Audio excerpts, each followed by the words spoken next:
Bismillahirrahmanirrahim, alhamdulillahi rabbil alamin, wassalatu wassalamu ala rasulina Muhammad wa ala alihi wa sahbihi ajma'in.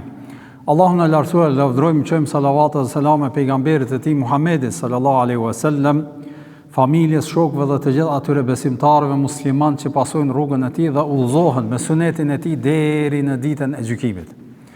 Vëllezër të nderuar, veçantia e këtyre haditheve erdhi një njeri që ndron në faktin se ngjarjet dallojnë dhe ka lloj-llojshmëri të ngjarjeve për arsye se rrethanat dhe situatat janë të ndryshme.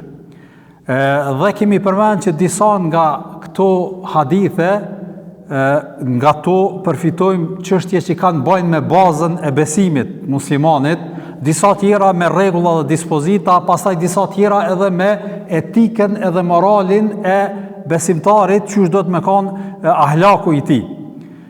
E sot me lejen e Allah do ta përmendim apo do ta trajtojmë një ngjarje, një hadith të pejgamberit sallallahu alaihi wasallam që e manifeston edhe qet në pah karakterin e pejgamberit ton Muhammedit sallallahu alaihi wasallam, se çfarë personaliteti ka qenë dhe morali i tij në raport me njerëzit në përgjithësi e në veçanti me shokët e tij të ngushtë, sahabët e nderuar.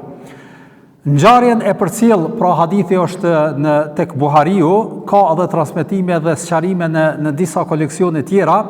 Pra ngjarjen e përcjell Sahl ibn Sa'd as-Sa'idi, një nga shokët e Muhamedit sallallahu alaihi wasallam, edhe një hadith më herët e kemi përmend nga ky sahabi.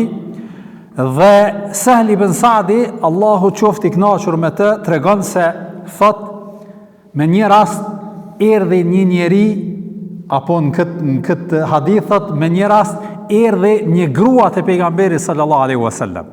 Pra hadithet e mëhershme ishin raste kur kanë ardhur burra, meshkuj kryesisht. Në këtë hadith ka ardhur një grua te pejgamberi sallallahu alaihi wasallam. Ka ardhur një grua te pejgamberi sallallahu alaihi wasallam, edhe e ka pas me veti një pelerin, edhe ja ka pru pejgamberit, ja ka sjell pejgamberit sallallahu alaihi wasallam hedije, dhurat.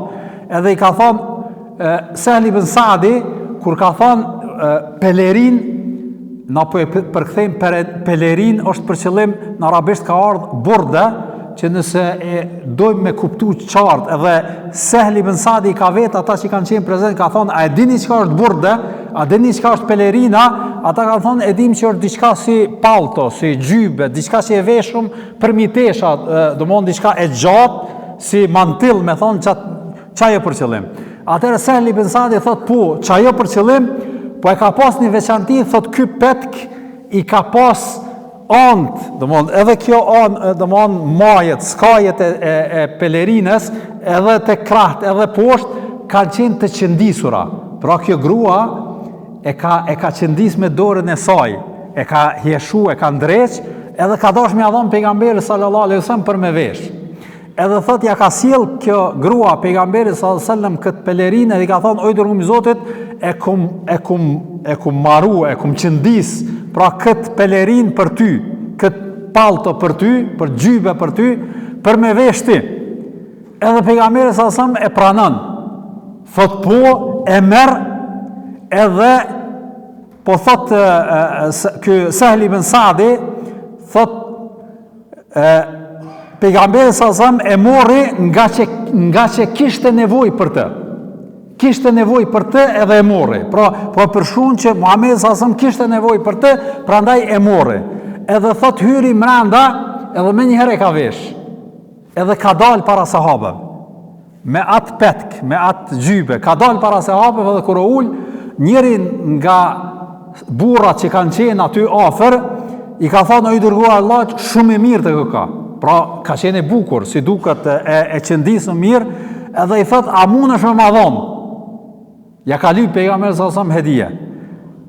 Edhe çka ka bë pejgamberi sallallahu alaihi wasallam, ka thonë, po, ta dha.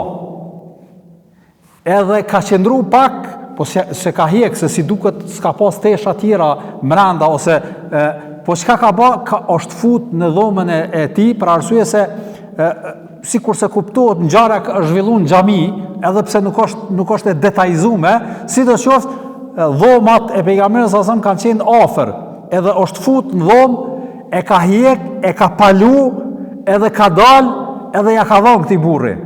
E thash, kur ja ka dhënë, disa prej sahabe e kanë qortu këtë burr, ka thonë qysh ja lype pejgamberi sallallahu alajhi wasallam, a e ke pa që ka pas nevojë?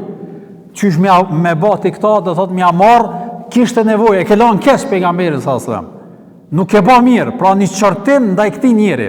Edhe ky sahabi thot vallahi thot nuk e ku marr që për diçka tjetër, po veç pse ka vesh pejgamberi sallallahu alaihi wasallam, ku mdash me majt si veshjet pejgamberi sallallahu alaihi wasallam, thot edhe me rujt mu qefinos me ta. Domthon kur des me çata me mshtin varr.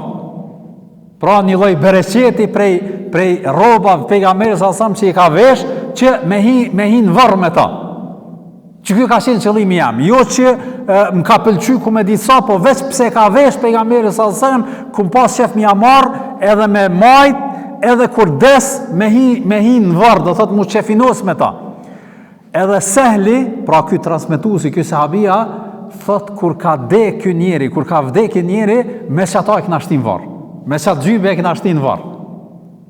Pra kjo është ngjarja e pejgamberit sallallahu alaihi wasallam, të cilën e kemi nda sot me e trajtu dhe me e shtjellu, dobit shumëta nga kjo ngjarje, po du vetëm mundal fillimisht e ajo pika ku po thot ky sahabi Sehli bin Sadi, fa akhadhaha an-nabiy sallallahu alaihi wasallam, e ka marr pejgamberi sallallahu alaihi wasallam atë gjybe, thot se ka qenë i nevojtar për të, ka pas nevojë për të, e ka marr për shkak se ka qenë i nevojshëm për çat veshje.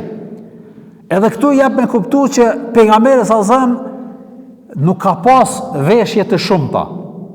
Madje edhe kjo vrejtje ose sqarim që e ka pa ky Sehli, që e ka marr muhtajan ilejha, se ka qenë i nevojshëm, nevojlip për të, thot e ka marr felebiseha, edhe me herë e ka vesh se ka pas nevojë. Prandaj, për arsye se kjo mundet me qenë, po o kanë edhe natyrshme që ndoshta rroba që ka pas pejgamberi sallallahu alajhi wasallam ka qenë e vjetrume, ndoshta edhe e grisun, pra nuk ka qenë rrobe, a e ke pa nga një njeri që e vesh një rrobe gjatë identifikohet me ta, dhe kur e ndron tani e sheh që një me mirë ka pas që ka ndruar se pas ka pas nevojë. Po ky shembulli është shumë ma i veçantë për arsye se vërtet pejgamberi sallallahu alajhi wasallam nuk ka pas koleksion të rrobave çashtu që shkena na në këtë kohë. Nuk na nxen dollapi me thon kushtimisht garderobën edhe s'kem ku me lan, jo pejgamberi sallallahu alajhi wasallam krejt që ka pas, çato që ka pas vesh. S'ka pas diçka rezervë. Ato që ka pas vesh. Prandaj edhe e morri me njëherë veshje atë për shkak të nevojës.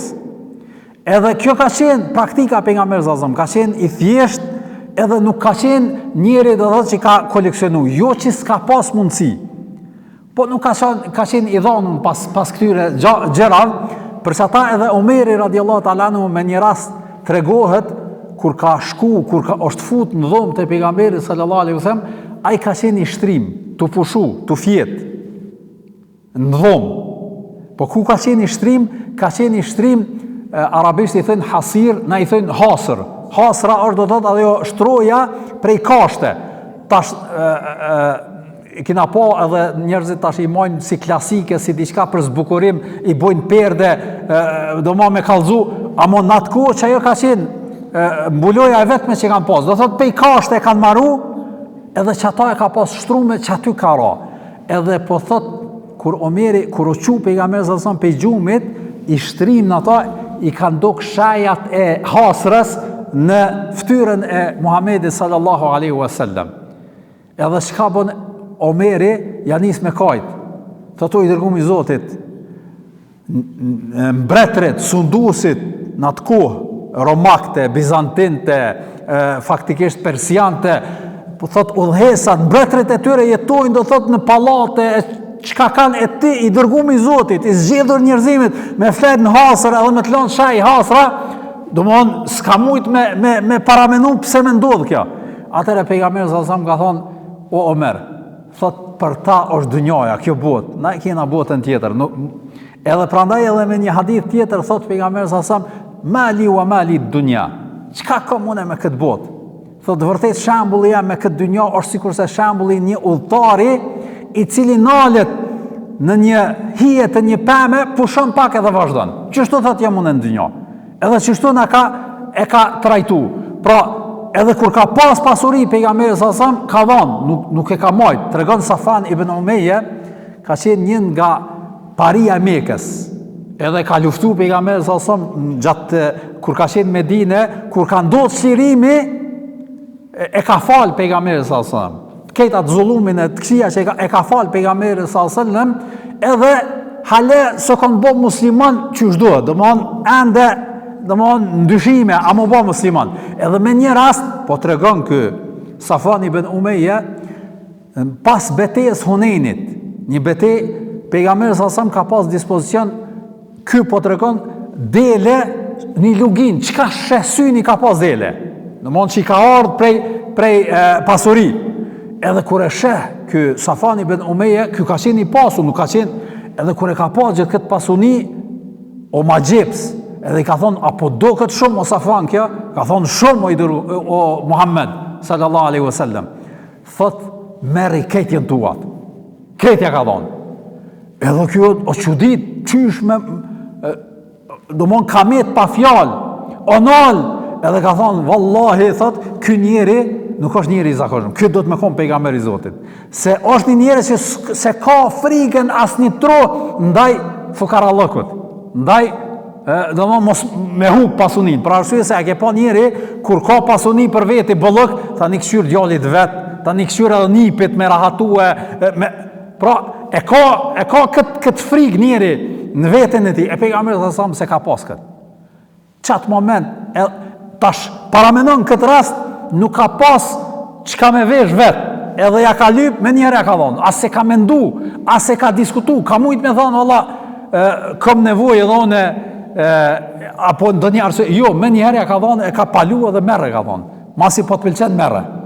Edhe me kas e ka lanë, edhe këtu manifeston edhe modestin e pejgamberit sallallahu alaihi wasallam edhe për ulsinë e tij edhe karakterin e tij. Prandaj edhe tregojnë për të Jabir ibn Abdullah, ka qenë një nga shokët e Muhamedit sallallahu alaihi wasallam, ka thonë nuk ka ndodhur ndonjëherë pejgamberit alaihi salatu wasallam mi lyp dikush diçka, mi kërku dikush diçka e mi thonë jo. S'ka ndodhur ndonjëherë. Pavarësisht çka është ajo. Ka nevojë, s'ka nevojë, si e ka pëlqy edhe ja ka kërku, me njerë ja ka thonë. Nuk i ka thonë jo, s'ka dit me thonë jo. Kjo ka qenë praktika e Muhamedit sasem. Me njerë e ka thonë. Pra arsye se nuk ka qenë i lidhën me knasit edhe të mirat edhe pasurit e kësaj dynjahë, me njerë ka heq dorë prej asaj. Kështu ka qenë personaliteti i tij. Pra edhe pse në situatën rrethana, pejgamberi sasem ka ardhur pasuri, ka pas pasuri, megjithatë nuk e ka marrë në dorë. Çashtu që kemi përmend para 2-3 derse kemi thonë pasuri me majtë në dorë e jo me majtë në zemër. Kur e ki në dorë, atëre letë është, e jep, edhe të ik, nuk bash marak, nuk fin zemër. Qështu do tëtë akon Muhamedi sallallahu alaihi wasallam. Dhe këtu e shohim se me njëherja ka dhonë pa diskutim. Dobit nga kjo hadithi pejgamberi sallallahu alaihi wasallam janë të shumta. Unë pëndana vetëm në disa pika që i kanë përmend fukahat në përgjithësi, çështja e pranimit dhuratave, pranimi hedijes. Kur ta jep dikush, kanë thonë ulemat në përgjithësi, nëse dikush ta jep me zemër, jo me zër, jo do thot pa dëshirë, ose për ndonjë synim ta jep hedijen për me të shfrytzu diçka, je impozit për shembull të jap diçka që don m'ia kryej një punë diçka, jo në këto rrethana. Po don me ta dhon pe zemrës vet, don me ta dhon të mirë, diçka, me ta dhon do thot diçka të mirë, është prej synetit me pranu. Madje ka prej ulema kanë thonë është vajib me pranu hedijen, kur don dikush me ta dhon. Është vajib, pra nuk bën me refuzu. Për arsye se ai me loshk zemrës po don me ta dhon, ti mos ja refuzo. Për arsye se e i dhënon, domethënë ja hub atë dashnin edhe respektin që ka ndaj teje, prandaj prej respektit është me pranu dhuratën nëse ta dhuron dikush. Po në njëjtin kohë po kuptojmë nga ky hadith që nuk është obligativ ti me majt ato. Sikur në rastin konkret, pra nuk e ka majt pejgamberi sallallahu alajhi wasallam, ja ka dhënë dikujt tjetër. Pra nuk është, prandaj edhe njëri nuk do të mu idhnu, për shembull nëse dikujt ja ka dhënë një dhuratë, edhe e ka majt diku ose edhe ja ka dhënë dikujt tjetër me thonë, mos respekt ke bë. Jo, nuk është mos respekt. Për arsye se janë rrethana situata pse ka dhënë ai atë dhuratë, mundet me konë që e ka pa dikush që ka nevojë ma shumë se vetja, apo rrethana ndryshme, sikur se ky rasti me Muhamedit sallallahu alajhi wasallam ja ka dhënë, nuk ka thonë vallai kam dhuratë, se te na është një botë kuptim që kur ta jep dikush dhuratë s'bën m'ia dhënë dikujt tjetër. Jo, nëse don m'ia dhënë ti mundesh m'ia dhënë edhe nuk ka drejt ai tjetri mu i dhënu. Nuk ka drejt. E ja jep, edhe kjo është ajo çfarë nxjerrëm nga ky hadith. Gjithashtu prej gjërave që përmendet në këtë hadith, vëllezër të nderuar, është edhe ajo pika qortimi sahabëve që ja kanë bërë këtij sahabis. Pse mi thon pejgamberi sallallahu alajhi wasallam ja marr edhe s'ke bë mirë, se ka pas nevojë pejgamberi sallallahu alajhi wasallam. I kanë thonë qyra për shkak që nuk e ka vesh me herë, edhe rrobat i ka pas të vjetra, domon të grisura, ka pas nevojë ti tash m'ia lyp, e ke qit keq Muhamedit sallallahu alajhi wasallam. Pra ky lloj qortimi kuptojmë që lejohet kur e sheh për shembull një njeri është tu e bë një sjellje jo të mirë para dikujt ose diçka, jo në rsyt gjithëve, është mirë me bë nasihat, me qortu, me thonë nuk bën ashtu, me mësu tjetrin, çashtu që kanë mësu sahabët, këtë njeri edhe këtë person edhe kanë qortu që ajo që ka bën nuk ka qenë e mirë. Dhe prej pikave që nxjerrin ulemat në përgjithësi nga kjo ngjarje është edhe këtu njëherë plesht e kanë pas tradit, zakonisht ato ihramat që me ta e kanë bo haxhin, e kanë rujt me të mu qefinos, në kalumen. Lejohet besimtari me rujt në i tesh, edhe nuk ka kusht vetëm ato qefini që ta bjen hoxha me thonë, ose që është e prej me qarshafet, nuk ka kusht veç me që ata mu qefinos. Pra bon edhe me naj veshje tane, ose me naj që thash ato peshkirat, ihramat e qabes në përgjithësi të kalumen, unë e mojnë men plesht i rujshin për mu qefinos me ta. Lejohet edhe e përmenin do thot këtë ngjarje nga ky sahabi që e ka rujt edhe është qefinos me të. Edhe mu përgadit edhe me kujtu ahiretin e përgjithësi, gjithashtu edhe prej gjërave që e përmendin, apo kuptohet nga kjo ngjarje, është edhe teberuku, kërkimi i bereqetit prej veshjes apo rrobave të pejgamberit sallallahu alaihi wasallam, nëse dihet sigurt. Në kohën tonë bashkëkohore kjo mund dikush me pretendu në përdo vende, posaçërisht e sufit është shumë e përhapur, pretendojnë që kjo ka qenë rroba gjybja pejgamberit, e qesin në për xhamia, edhe thonë që tash ajo që ka vërtetohet edhe që ka është e qartë është që nuk ka ndonjë tesh trujtur pejgamberit sallallahu alaihi wasallam. Të gjitha mujnë me kanë veshje që njerëzit i kanë shfrytzuar për me qoftë mi shti njerëzit me pagu për me po, apo diçka, nuk po flas të thot nga kjo aspekt, por nëse e dim qartë edhe është e sigurt që është rrobe pejgamberit sallallahu alaihi wasallam, atëherë lejohet njeriu me majt për bereqet ose me prek për bereqet, ashtu që ka vepru ky sahabi me praktikën e kësaj gjybeje të Muhamedit sallallahu alaihi wasallam që e ka marr, e ka rujt edhe me të është qefinos në përgjithësi. Edhe në përgjithësi, pra kjo ishte fra hadithi pejgamberit sallallahu alaihi wasallam, sidoqoftë ajo që është më e rëndësishme është që njeriu mos me tregu, mos respekt nëse dikush don me dhuru diçka me qefin e tij, me i thonë ja unë s'kam nevojë me kallxu një lloj mburrje, pavarësisht edhe nëse nuk ki nevojë për të, merre. Për arsye se është do thot një lloj ahlaku edhe një lloj mirësjellje ndaj njerit që don me dhuru diçka. Prandaj edhe për këtë shkak edhe e kanë diskutuar edhe e kanë trajtuar ulemat nga ai aspekti që është prej suneti, madje edhe kanë thonë disa edhe është prej vajibit. Wa sallallahu ala nabina Muhammad wa ala alihi wa sahbihi ajma'in. Allahu ju nderoft.